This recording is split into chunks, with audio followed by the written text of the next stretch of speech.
Olá, este é o blog Civil Imobiliário. Hoje, mais um vídeo com o professor da Faculdade de Direito da Universidade de São Paulo, professor Heitor Sica. Heitor, obrigado novamente por conceder mais essa entrevista. Obrigado, Alexandre. O prazer é todo meu. Conversávamos há pouco de uma questão que tem realmente uma implicação prática relevante, que é, muitas vezes, quando eu estou diante de uma pretensão que tenha acumulação de pedidos que estão submetidos a procedimentos distintos. Você me dizia que você fez uma sugestão de inclusão de um dispositivo no atual Código de Processo Civil e que isso foi aprovado, né? Como funciona quando eu estou diante de pedidos que podem ser acumulados, mas os procedimentos são distintos? Então, essa é realmente uma questão bastante interessante, como você disse, com repercussões práticas. Primeiro, vamos lembrar, no Código de 73 já havia uma regra que tentava equacionar essa situação. Tá. Então, era o artigo 292, parágrafo 2º do Código Velho, que dizia: quando a parte pretender cumular pedidos que se sujeitam a procedimentos diferentes, a parte pode fazer, desde que ela aplique o procedimento comum. Tá. O dispositivo ele partia de uma premissa de que o procedimento comum era o mais completo, o mais complexo. Coisa que na prática, a gente, comparando o procedimento comum com vários procedimentos especiais, seja antes, seja depois do código atual, a gente vai ver que isso não é uma verdade. Tem vários procedimentos especiais que têm fases específicas que o procedimento comum não tem. Certo. E eu me deparava, isso também é fruto do exercício da advocacia, com situações em que a aplicação desse dispositivo se tornava absolutamente anacrônica. Então, um exemplo bastante simples, que eu acho que o público do blog deve estar habituado a lidar com isso no dia a dia profissional. Então, imaginando um promitente comprador de um imóvel, que quer pagar o saldo do preço e, consequentemente, receber a escritura de venda e compra, e o promitente vendedor se recusa a receber o preço e se recusa a passar a escritura. Quem se vê diante de uma situação de mora do credor é uma ação de consignação em pagamento. Então, para depositar o saldo do preço, seria um procedimento especial, ação de consignação em pagamento. E para receber a escritura, ou para obter uma sentença substitutiva da declaração de vontade do promitente vendedor, seria uma ação de procedimento comum. Dois procedimentos distintos. Dois procedimentos distintos. E no dia a dia todo mundo acumulava isso. Sim. Então pedia para o juiz autorização para depositar o saldo do preço e aí o procedimento seguia até final com efetivamente a adjudicação compulsória. Então esse era um exemplo em que, embora se aplicasse verdadeiramente o procedimento comum, mas todas as técnicas da ação de consignação em pagamento estavam lá. A ideia de o depósito judicial poder ser feito inicialmente.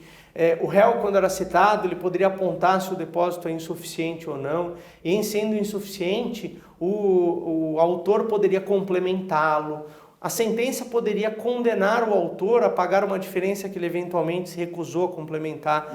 Toda essa lógica é uma lógica de ação de consignação em pagamento.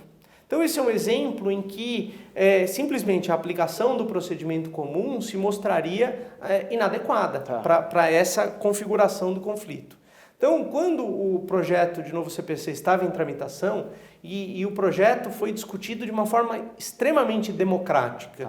Então, realmente, seja quando ele se iniciou a tramitação no Senado, depois na Câmara e depois ele voltou para o Senado só para votar aquilo que a Câmara tinha mudado, realmente as duas casas do nosso parlamento estiveram abertas para ouvir sugestões de órgãos de classe e dos próprios estudiosos do processo. Então esse dispositivo foi proposto e ele resultou lá no artigo 327, parágrafo 2º.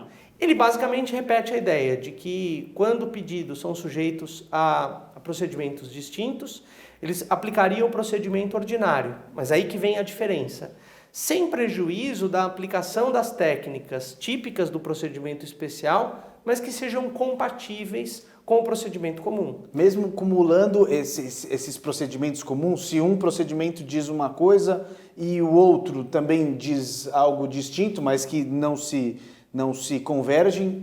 Se não houver uma incompatibilidade, é como se esse dispositivo permitisse nós criarmos procedimentos híbridos. É verdade. Porque ele é um procedimento comum, mas ele tem uma particularidades. Fase ali, por exemplo, nesse exemplo que eu dei da ação de consignação em pagamento, ele tem todas aquelas técnicas que diz respeito ao depósito, ao contraditório da parte em favor de quem se deposita para dizer que é insuficiente, etc. Então, esse é um bom exemplo. E o dispositivo, óbvio, ele oferece talvez alguns desafios de interpretação, o que é uma técnica não incompatível com o procedimento comum. Então, tem alguns procedimentos especiais que realmente são incompatíveis com o procedimento comum. Por exemplo, o mandado de segurança.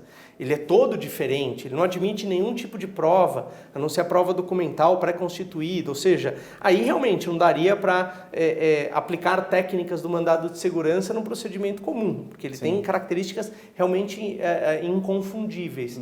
Mas esse exemplo da consignação e pedido de adjudicação, acho que é um bom exemplo. E eu vinha discutindo com um colega uma outra possibilidade, que é eventualmente, na mesma petição inicial, haver um pedido possessório e um pedido reivindicatório, petitório. Então, todos nós sabemos, né, e o Código de Processo Civil de 2015 reforça isso, que não é possível ajuizar uma ação para reconhecer domínio na pendência da ação possessória. Isso, portanto, obrigaria eventualmente o autor, que poderia fundar as suas pretensões tanto na posse quanto no domínio, que ele primeiro ajuizasse a ação possessória. Caso ele fosse mal sucedido nessa tentativa, ele teria que ajuizar uma segunda ação, depois da derrota na primeira, para formular o pedido reivindicatório. Sim. E se nós usarmos essa ideia de cumulação subsidiária de pedidos, olha, eu estou pedindo né, que o bem me seja entregue com base na posse. Mas subsidiariamente, caso não se acolha esse primeiro pedido, aí sim haveria um pedido de natureza petitória. Esse dispositivo permitiria isso, com economia processual. Nossa, tremenda. Sem sacrifício, acho que do contraditório que tem que ser oportunizado ao réu, sem quebrar a ideia de que juízo possessório e juízo petitório precisam ser examinados de maneira separada, até para evitar que o proprietário esbulhe a posse alheia e se defenda alegando o direito de propriedade. Então, as aplicações desse dispositivo ainda são, eu que sugeri, mas eu mesmo não tenho tanta ideia de tudo que ele poderia permitir em termos de acumulação de pedidos. Quem recentemente, até fica uma indicação de leitura para o público do blog, os professores Fred Didier Júnior, Antônio do Passo Cabral e Leonardo Carneiro da Cunha, que são jovens processualistas e hoje muito acatados, né? Eles escreveram um livro pequeno sobre teoria geral dos procedimentos especiais, né? Para além do procedimento especial, eles olham a ideia de técnicas. Como seria possível que nós tenhamos um procedimento que não vai ganhar um nome diferente, não vai ser um procedimento especial, mas vai ser um procedimento comum, mas pontuado de técnicas que o diferenciam né, daquele padrão e que, portanto, atendam de maneira mais adequada às vicissitudes de cada conflito.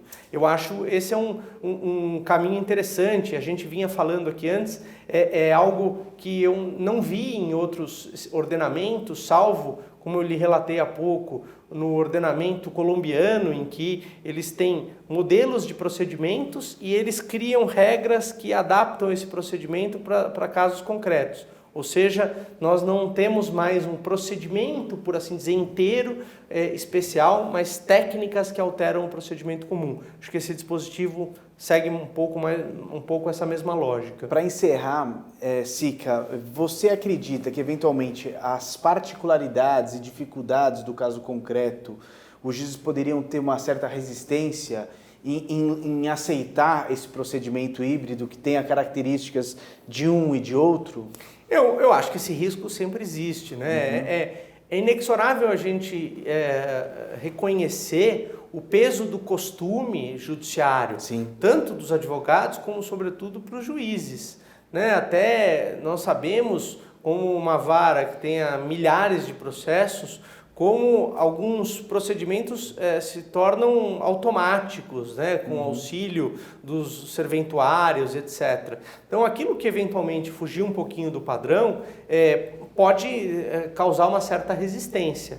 Mas eu acho que o que hoje nós temos é um dispositivo que torna claro algo que antes, em litígios complexos, já se fazia. Sim. Hoje se faz talvez com um pouco mais de conforto, porque há uma base legal clara para que isso seja feito. Eu acho que já há nesse... E na minha experiência profissional mesmo, eu vejo que desde que haja uma adequada explicação do porquê se estão acumulando pedidos que tenham naturezas distintas e sujeitos a procedimentos distintos, eu acho que, no mais das vezes, eu não tenho enfrentado problemas. A economia processual é tremenda. Né?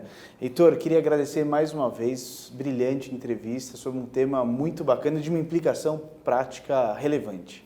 Eu que agradeço, Alexandre, estou sempre à disposição. Obrigado de novo. Obrigado.